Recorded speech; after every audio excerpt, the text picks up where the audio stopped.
Hi ಎಲ್ಲರಿಗೂ ನಮಸ್ಕಾರ. Welcome back to our YouTube channel. ಇವತ್ತಿನ ಒಂದು ತರಗತಿಯಲ್ಲಿ ನಾವು ಪ್ಲಾಂಟ್ ಬಯಾಲಜಿ, ಸಸ್ಯಗಳ ಜೀವ ವಿಜ್ಞಾನ ಈ ಕುರಿತಾಗಿ ಪ್ರಶ್ನೆಗಳನ್ನ ನೋಡ್ತಾ ಹೋಗೋಣ. ಇದು ಕೂಡ ಟಿಇಟಿಗೆ ಇಂಪಾರ್ಟೆಂಟ್ ಆಗಿರುವಂತಹ ಟಾಪಿಕ್ ಆಗಿರುತ್ತೆ. ಇದ್ರ ಮೇಲೂ ಕೂಡ ಪ್ರತಿ ವರ್ಷ ನಿಮಗೆ ಪ್ರಶ್ನೆಗಳು ಬಂದೇ ಬರುತ್ತೆ.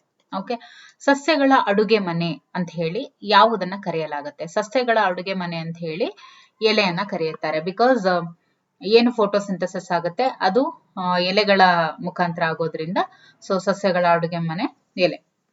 ಸಸ್ಯಗಳು ಆಹಾರವನ್ನ ತಯಾರಿಸುವಂತ ಪ್ರಕ್ರಿಯೆಗೆ ಏನಂತ ಕರೀತಾರೆ? ದ್ಯುತಿ ಸಂಶ್ಲೇಷಣೆ ಅಂತ ಕರೀತಾರೆ. ದ್ಯುತಿ ಸಂಶ್ಲೇಷಣೆಗೆ ಯಾವ ಅನಿಲವು ಅವಶ್ಯಕ ಅಂತ ಹೇಳಿದ್ರೆ ಇಂಗಾಲದ dioxide is very important. 6CO2 + 6H2O ಅಂತ ಹೇಳ್ತೀವಿ, ಹೌದಲ್ವಾ?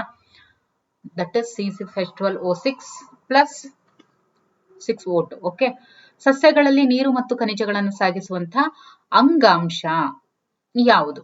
ನೀರು ಮತ್ತು ಖನಿಜಗಳು, ನೀರು, ದಟ್ ಇಸ್ xylem. ಸಸ್ಯಗಳಲ್ಲಿ ಆಹಾರವನ್ನ ಸಾಗಿಸುವಂತ ಅಂಗಾಂಶ ಫ್ಲೋಯಂ. ಸಸ್ಯಗಳ ಬೇರುಗಳಲ್ಲಿ ನೀರು ಹೀರಲ್ಪಡುವಂತ ಪ್ರಕ್ರಿಯೆಗೆ ಏನಂತ ಕರೀತಾರೆ? ಆಸ್ಮೋಸಿಸ್ ಅಂತ ಕರೀತಾರೆ. ಸಸ್ಯಗಳಲ್ಲಿ ಹೆಚ್ಚುವರಿ ನೀರು ಆವಿಯಾಗಿ ಹೋಗುವಂತ ಪ್ರಕ್ರಿಯೆಗೆ ಏನಂತ ಕರೀತಾರೆ? ಬಾಷ್ಪ ವಿಸರ್ಜನೆ ಅಂತ ಕರೀತಾರೆ. ಸಸ್ಯಗಳಲ್ಲಿ ಹಸಿರು ಬಣ್ಣಕ್ಕೆ ಯಾವ ವರ್ಣದ್ರವ್ಯ ಕಾರಣವಾಗಿದೆ ಅಂದ್ರೆ that is none other than ಫೈಕೋಸೈನಿನ್.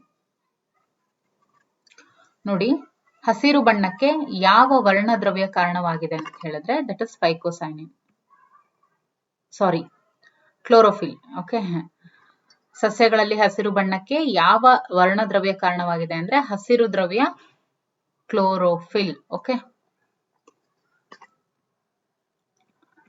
ಇನ್ನು ಸಸ್ಯಗಳಲ್ಲಿನ ಯಾವ ಭಾಗವು ಆಹಾರವನ್ನ ಸಂಗ್ರಹಿಸುತ್ತೆ ಅಂದ್ರೆ ಬೇರು, ಕಾಂಡ, ಎಲೆ ಎಲ್ಲವೂ ಕೂಡ ಆಹಾರ ಸಂಗ್ರಹಣೆಯ ಭಾಗಗಳಾಗಿದ್ದಾವೆ. ಸಸ್ಯಗಳ ಸಂತಾನೋತ್ಪತ್ತಿ ಅಂಗ ಯಾವುದು ಅಂದ್ರೆ ಅದು ಹೂವು. ದ್ಯುತಿ ಸಂಶ್ಲೇಷಣೆಗೆ ಸೂರ್ಯನ ಬೆಳಕು, ನೀರು ಮತ್ತೆ ಯಾವ್ದಿರ್ಬೇಕು ಅಂದ್ರೆ ದಟ್ ಇಸ್ ಇಂಗಾಲದ ಡೈಆಕ್ಸೈಡ್. ಸಸ್ಯಗಳಲ್ಲಿ ಪರಾಗವನ್ನ ಉತ್ಪಾದಿಸುವಂತಹ ಭಾಗ ಯಾವುದು ಅಂದ್ರೆ ಅದು ಕೇಸರ. ಪರಾಗವು ಯಾವ ಪ್ರಕ್ರಿಯೆಯ ಮೂಲಕ ಅಂಡಾಣುಗಳನ್ನ ತಲುಪುತ್ತೆ? ಪರಾಗಸ್ಪರ್ಶದ ಮೂಲಕ. ಸಸ್ಯಗಳಲ್ಲಿನ ಜೀವಕೋಶದ ಶಕ್ತಿ ಉತ್ಪಾದಕ ಅಂತ ಹೇಳಿ ಯಾವ್ದನ್ನ ಕರೀತಾರೆ ಅಂತ ಹೇಳಿದ್ರೆ ದಟ್ ಇಸ್ ಮೈಟೋಕಾಂಡ್ರಿಯಾವನ್ನ ಕರೀತಾರೆ.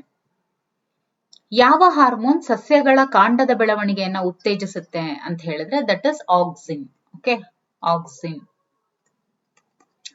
ಹಣ್ಣುಗಳನ್ನ ಪಕ್ವಗೊಳಿಸೋದಕ್ಕೆ ಯಾವ ಹಾರ್ಮೋನ್ ಕಾರಣವಾಗಿದೆ ಅಂದ್ರೆ ಅದು ಇಥೈಲಿನ್. ಇನ್ನು ಸಸ್ಯಗಳಲ್ಲಿ ನೀರಿನ ಸಾಗಾಣಿಕೆಯನ್ನ ಎಲ್ಲಿಂದ ಎಲ್ಲಿಗೆ ಮಾಡಲಾಗುತ್ತೆ ಅಂದ್ರೆ ಬೇರಿನಿಂದ ಎಲೆಗೆ ಮಾಡಲಾಗುತ್ತೆ. ಸಸ್ಯಗಳಲ್ಲಿ ಆಹಾರ ತಯಾರಿಸುವಂತಹ ಪ್ರಕ್ರಿಯೆಯ ಉಪ ಉತ್ಪನ್ನ ಯಾವುದು ಅಂದ್ರೆ ಅದು ಆಮ್ಲಜನಕ ಆಗಿರುತ್ತೆ. ಓಕೆ, ಇನ್ನು ಸಸ್ಯಗಳ ಪತನಕ್ಕೆ ಯಾವ ಹಾರ್ಮೋನ್ ಕಾರಣವಾಗಿದೆ ಅಂದ್ರೆ ಅದು ಅಬ್ಸಸಿಕ್ ಆಮ್ಲ ಕಾರಣವಾಗಿದೆ. ಜೈವಿಕ ಇಂಧನಗಳನ್ನ ಯಾವ ಸಸ್ಯಗಳಿಂದ ಉತ್ಪಾದಿಸಬಹುದು ಅಂದ್ರೆ ಜೋಳ. ಸಸ್ಯಗಳಲ್ಲಿ ಆಹಾರ ಸಂಗ್ರಹದ ಮುಖ್ಯ ರೂಪ ಯಾವುದು ಅಂದ್ರೆ ಅದು ಪಿಷ್ಟ. ಸಸ್ಯಗಳಲ್ಲಿನ ಶ್ವೇತಪತ್ರಗಳು ಯಾವ ಭಾಗದಲ್ಲಿ ಅಂದ್ರೆ ಅವು ಎಲೆಯ ಭಾಗದಲ್ಲಿ ಇರ್ತವೆ. ಇನ್ನು ಸಸ್ಯಗಳಲ್ಲಿ ನಡೆಯುವಂತಹ ಕ್ರಿಯೆ ಅಂದ್ರೆ ನಡೆಯುವ ಕ್ರಿಯೆಯ ಅಧ್ಯಯನವನ್ನ ಏನಂತ ಕರೀತಾರೆ ಅಂದ್ರೆ ಪ್ಲಾಂಟ್ ಫಿಸಿಯಾಲಜಿ ಅಂತ ಕರೀತಾರೆ. ಇನ್ನು ಸಸ್ಯ ಕೋಶಗಳಲ್ಲಿನ DNA ಯಾವ ಅಂಗಗಳಲ್ಲಿ ಕಂಡುಬರುತ್ತೆ ಅಂದ್ರೆ ಅದು ನ್ಯೂಕ್ಲಿಯಸ್ ಮತ್ತೆ ಮೈಟೋಕಾಂಡ್ರಿಯಾ ಎರಡರಲ್ಲೂ ಕಂಡುಬರುತ್ತೆ. ಯಾವ ಸಸ್ಯವು ಅಣಬೆಯ ಪ್ರಕಾರಕ್ಕೆ ಸೇರಿದೆ ಅಂತ ಹೇಳಿದ್ರೆ ದಟ್ ಇಸ್ ಶಿಲೀಂಧ್ರ.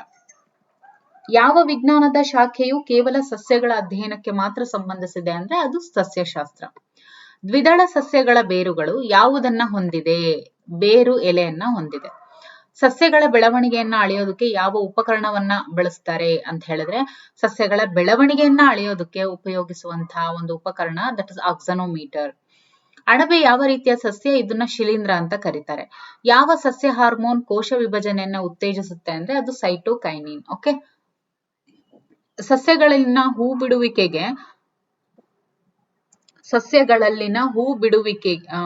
ಬಿಡೋದಕ್ಕೆ ಓಕೆ, ಸಸ್ಯಗಳಲ್ಲಿ ಏನು ಹೂ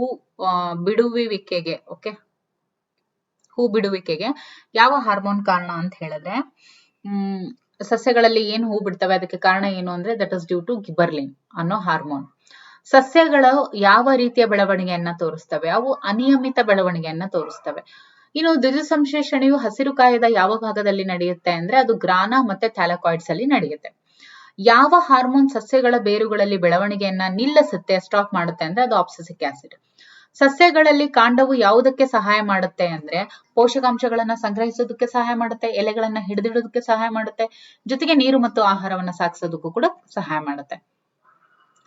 ಹೂಗಳಲ್ಲಿನ ಕೇಸರವು ಯಾವ ಭಾಗವನ್ನ ಒಳಗೊಂಡಿದೆ ಅಂದ್ರೆ ಅದು ಪರಾಗ ಮತ್ತು ಅಂಡಾಶಯ, ಪರಾಗ ಮತ್ತು ದಂಡ, ಅಂಡಾಶಯ ಮತ್ತು ಶಲಾಕೆ, ಕೇಸರ ಮತ್ತು ದಂಡ ಅಂತ ಇದೆ. ಪರಾಗ ಮತ್ತು ದಂಡ ಇದನ್ನ ಈ ಕೇಸರವು ಒಳಗೊಂಡಿರುತ್ತೆ. ಓಕೆ, ಸಸ್ಯಗಳ ಉಸಿರಾಟದ ಪ್ರಕ್ರಿಯೆಯಲ್ಲಿ ಏನಾಗುತ್ತೆ? ಉಸಿರಾಟದ ಪ್ರಕ್ರಿಯೆಯಲ್ಲಿ ಅದು ಶಕ್ತಿಯನ್ನ ಬಿಡುಗಡೆ ಮಾಡುತ್ತೆ. ಯಾವ ಸಸ್ಯ ಹಾರ್ಮೋನ್ ಎಲೆಗಳ ಬಣ್ಣ ಬದಲಾವಣೆಗೆ ಕಾರಣವಾಗಿದೆ ಅಂದ್ರೆ ಅದು ಇಥಿಲೀನ್. ಸಸ್ಯಗಳಲ್ಲಿ ಪರಾಗಸ್ಪರ್ಶಕ್ಕೆ ಕಾರಣವಾಗುವಂತಹ ಪ್ರಾಣಿ ಯಾವುದು ಅಂತ ಹೇಳಿದ್ರೆ ಜೇನುನೊಣ, ಪಕ್ಷಿ, ಚಿಟ್ಟೆ ಎಲ್ಲವೂ ಕೂಡ ಕಾರಣ. ಸಸ್ಯಗಳ ಬೇರುಗಳಲ್ಲಿ ಕಂಡುಬರುವಂತಹ ಬ್ಯಾಕ್ಟೀರಿಯಾ ಯಾವುದು ಅಂದ್ರೆ ಅದು ರೈಸೋಬಿಯಂ. ಯಾವ ಸಸ್ಯವು ತನ್ನ ಹೂಗಳನ್ನ ನೀರಿನ ಮೂಲಕ ಪರಾಗಸ್ಪರ್ಶ ಮಾಡುತ್ತೆ?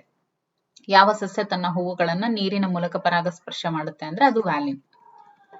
ಇನ್ನು ಯಾವ ಹಾರ್ಮೋನ್ ಸಸ್ಯಗಳ ಬೇರುಗಳ ಬೆಳವಣಿಗೆಯನ್ನ ಉತ್ತೇಜಿಸುತ್ತೆ? ಬೇರುಗಳ ಬೆಳವಣಿಗೆಯನ್ನು ಉತ್ತೇಜಿಸುತ್ತೆ ಅಂತ ಹೇಳಿದ್ರೆ ದಟ್ ಇಸ್ ಆಕ್ಸಿನ್.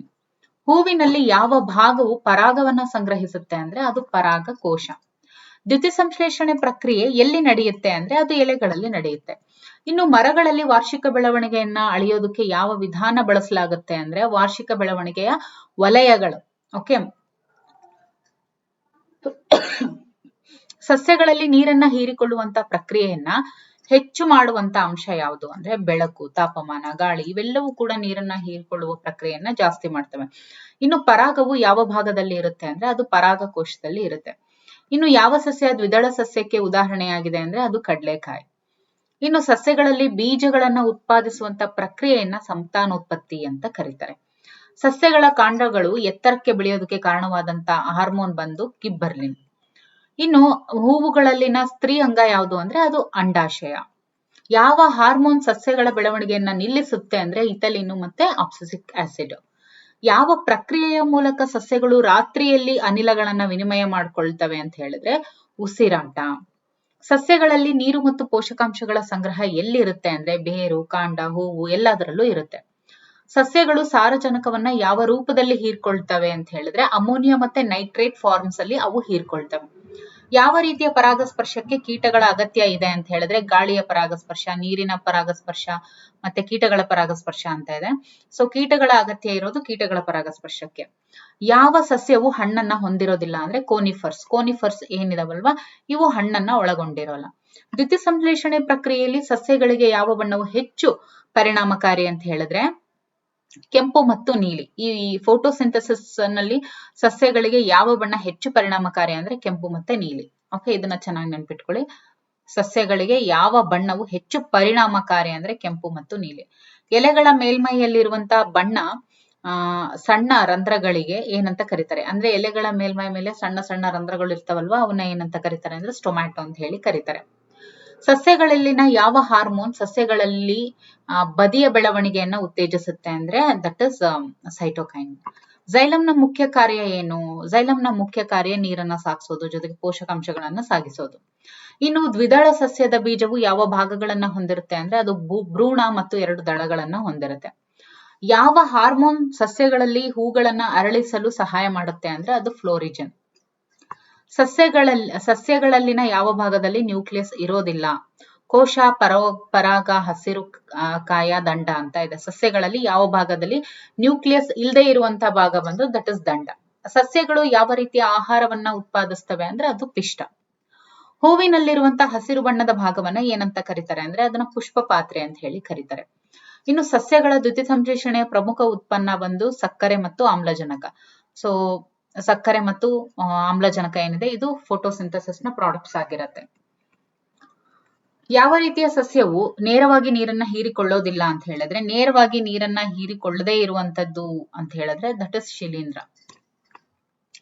ದ್ಯುತಿಸಂಶ್ಲೇಷಣೆಯ ಪ್ರಕ್ರಿಯೆ ಯಾವಾಗ ನಡೆಯುತ್ತೆ ಅಂದ್ರೆ ಅದು ಹಗಲಿನಲ್ಲಿ ನಡೆಯುತ್ತೆ.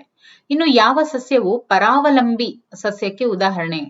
ಪರಾವಲಂಬಿ ಸಸ್ಯಕ್ಕೆ ಉದಾಹರಣೆ ಅಂತ ಹೇಳಿದ್ರೆ ಮಾವು, ಬದನೆ, ವಿಸರ್ಜನ ಸಸ್ಯ ಅಂತ ಇದೆ. ಸೊ ವಿಸರ್ಜನ ಸಸ್ಯ ಏನಿದೆ ಇದು ಪರಾವಲಂಬಿ ಸಸ್ಯಕ್ಕೆ ಉದಾಹರಣೆ ಆಗಿದೆ. ಓಕೆ, ಇನ್ನು ಮುಂದಿನ ತರಗತಿಯಲ್ಲಿ ಇನ್ನಷ್ಟು ಪ್ರಶ್ನೆಗಳನ್ನ ನೋಡ್ತಾ ಹೋಗೋಣ.